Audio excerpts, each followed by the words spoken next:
welcome to episode 84 of Mo Money, the investing economics show for millennials by a millennial, where our goal is to educate, entertain, and empower a new generation of investors. I am, of course, the host, MC Mo. Time is money, and we can't waste either, so let's get to the show.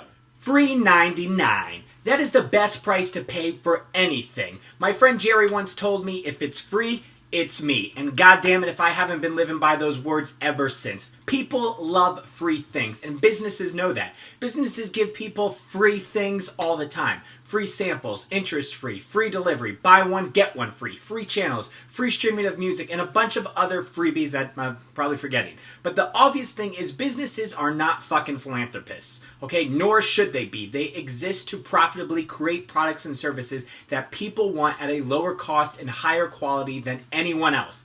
And if they do not do those things, then they cease to exist. That's it.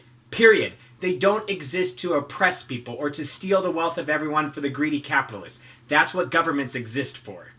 Anyways, back to what I was saying. Businesses are about profits. So when they start throwing the word free around, a little bell should be ringing in your brain.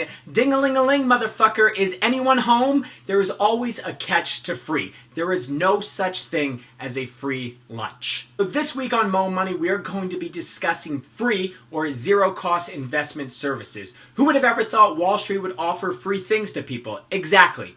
They wouldn't. So we are going to be discussing exactly what is the real cost of free. First thing we're going to start with is free trades. That's what's hot on the street today. It all started with Robinhood, who introduced their app on the phone back in 2015, and that shit took off like a rocket.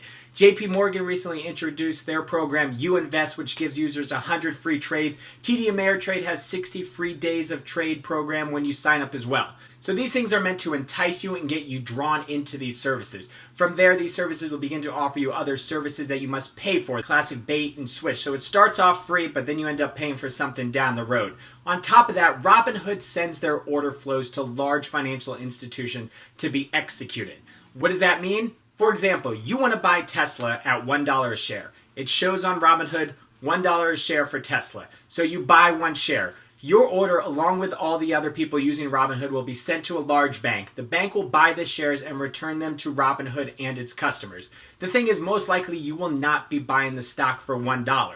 More likely you'll pay $1.02 or $1.05. The large banks buy the shares first, then sell them back to Robinhood for a few pennies higher. But a few pennies on thousands and thousands of shares is very lucrative to these institutions. To you, it's no big deal because it's only a few pennies that you're losing out on, and it's less expensive than $4, $5, $10 other financial services companies charge you to do a trade.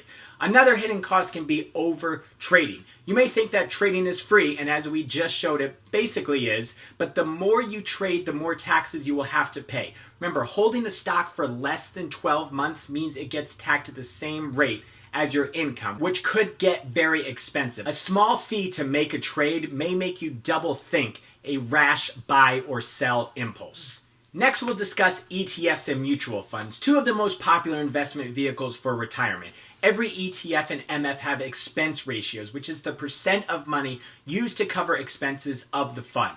Mutual funds are more ambitious with their goals than ETFs. There is a fund manager compensated for actively trying to beat a benchmark like the S&P or the NASDAQ or the Dow Jones. ETFs are less ambitious and seek to reflect the returns of said benchmarks instead of trying to beat it. This means they usually have lower expense ratios because there's less buying and selling within the fund.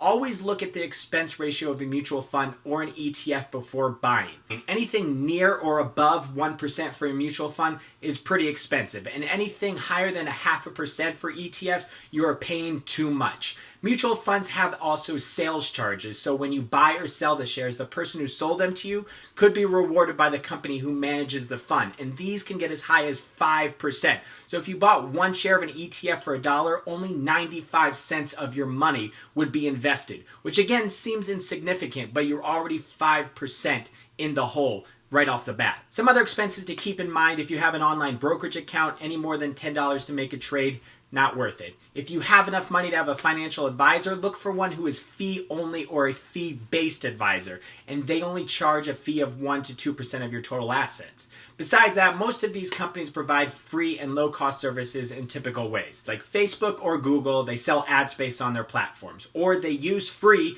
to get you in and then push you towards expensive products that they promise will give you the moon as a return. Usually they just give you poorer returns. These are just a few of the more prominent free schemes that financial services companies use on young and average retail investors. I'm sure there are a litany of other examples. The point is, do not get seduced by the word free. Sure, it's not a big deal when it comes to buying clothes or whatever, but when it comes to your money, when someone mentions something free or low cost, always keep your ears and your eyes open for little hidden fees along the way. They may not be there, but with something as important as your retirement, taking the time to ask these questions will definitely be worth it in the long run.